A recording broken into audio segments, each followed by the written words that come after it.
What is going on, guys? In this video we're going to be checking out the EasySMX X20 multi-platinum wireless controller. Now this is the budgetary controller, but it comes with tons of different features.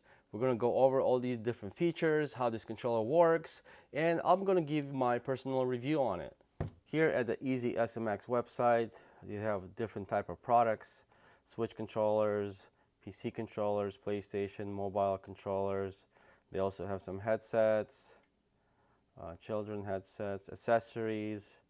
But here, let's check out the EasySMX. This is the controller that we're going to be reviewing here. So it comes with trigger, lock, and Hall effect sensors. So that's nice. At the price of $59.99, and I'm going to be leaving the link below for this website and the Amazon link. I'm not sure if it's available on Amazon yet, but I'll leave a link, and once they update it, you guys could check it out.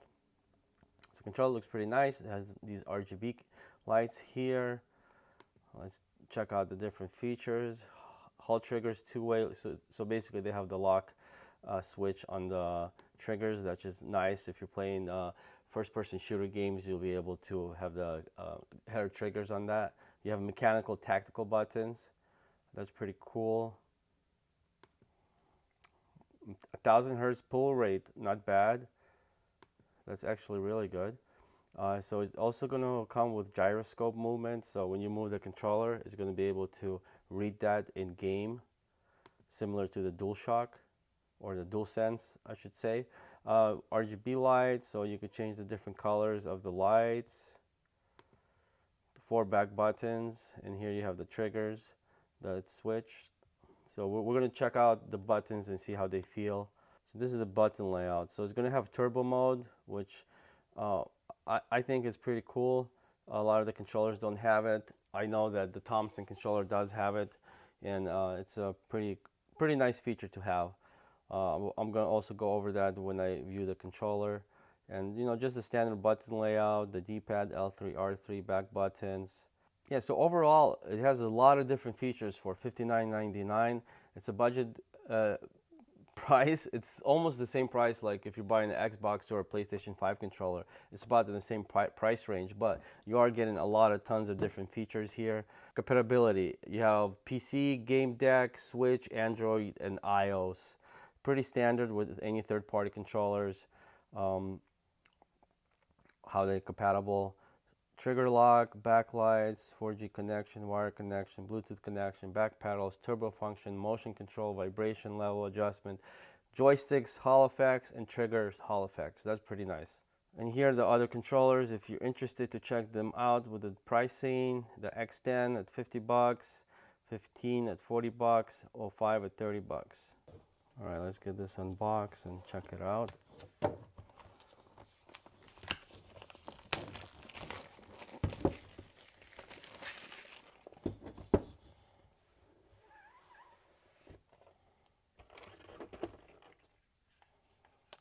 There we go. So first impressions, it's a little bit light. So you have that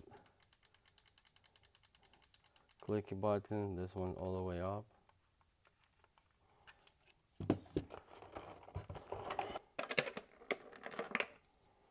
Your dongle here for the connection, and your standard USB-C cable, and the manual. So the controller weighs 227 grams compared to Xbox One controller that's 240 grams. So for 60 bucks, I think you're getting a pretty good deal so far from what I see, just because of the different features. The triggers, I love how they sound. You're playing your racing games or other games, full motion, boom. No problem with that.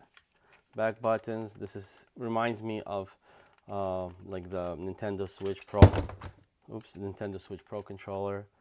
I'm not that big of a fan. I prefer the paddles. They're just a little bit more easier to push, but you could get pretty used to this.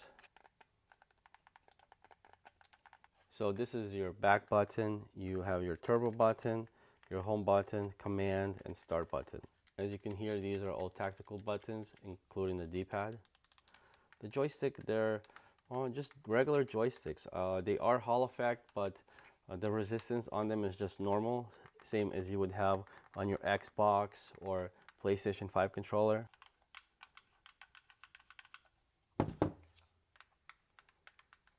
I'm curious to see how the rotation in the joysticks is, so let's check it out in the gamepad tester.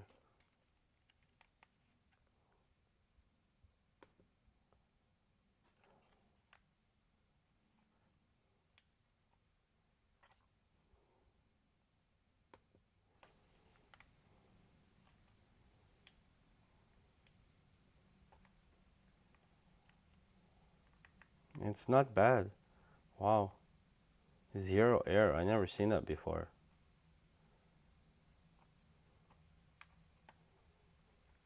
So the circularity test is 0. So let's check out the pull rate on this. So the wired pull rate we have here 126 out of 125. So with the cable we got 126 out of 125. With the dongle 873 out of 1000. So for Bluetooth mode we put the controller in Bluetooth, and we're going to hold this for a few seconds. Oh, there it goes fast. Should be able to detect it here. There we go, Xbox controller connecting. So it vibrated and now it connected. So let's do the test on the Bluetooth. 112 out of 125. So dongle is the way to go. And we have our back buttons. So our 4 back buttons, the M1, M2, M3, and M4. To program these, we hold the C button and the back button we want to map. So we're going to push this for 5 seconds together and it should vibrate. Once it vibrates, we push the button we want to map those two, and then push those 2 buttons again. So this paddle, this back button is mapped to that, and we'll do the same here.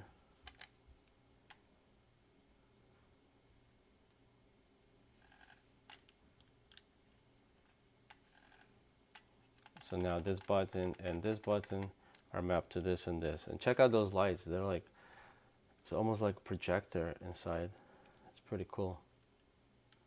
To reset, we're just gonna hold the C button for 5 seconds, and that's gonna reset. So we could map 2 buttons at the same time. So let's do it again.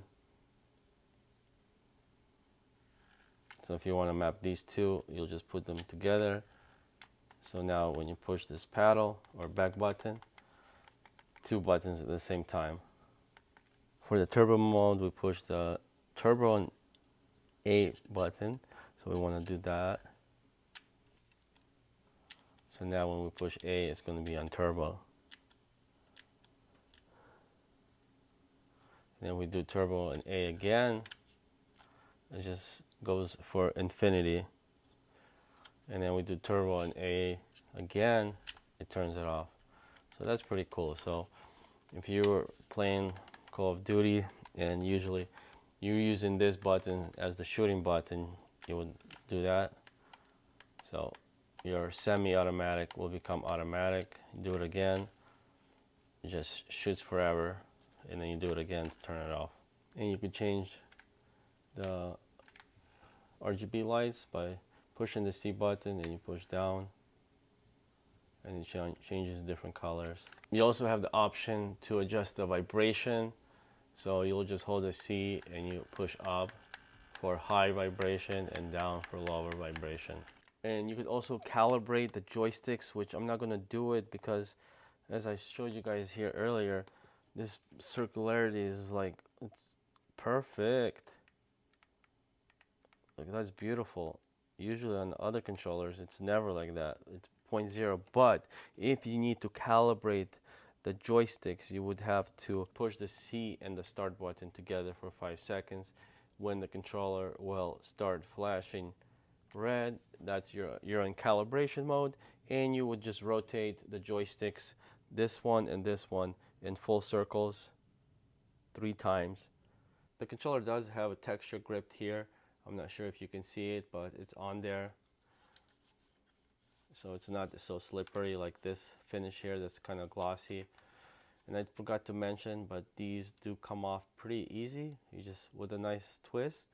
So maybe you want to put some different joysticks on there, but these ones do come off if you need to take them off. It's a simple yet very effective controller with 4 back buttons, pretty nice triggers, and most importantly, the great precision Hall effect joysticks, which you will avoid stick drift, and if you do get it, you can always calibrate it as I showed you earlier to improve that. Here's the bottom line, guys. I personally won't be using this controller probably after this review, just because I have so many other controllers that are much more valuable and are just better in the range of $200 to $300. But you don't have to spend that much to have a pro controller like this with Hall effect joysticks, with the option to change your triggers. I think it's a great entry-level controller. If you're playing PC or Nintendo Switch, you want to have a much bigger controller, I think this will be a great option. You have turbo mode, which a lot of controllers don't even have. The RGB lights, you know, if you're into that stuff. 4 back buttons, the Hall effect joysticks, as I showed you guys before, with zero air. That's amazing. Some of my other controllers that are much more pricier don't even have that great of precision. And then you have great triggers here for first-person shooter games and, you know, whatever other games you play. So this will be a great entry-level controller with all the bells and whistles.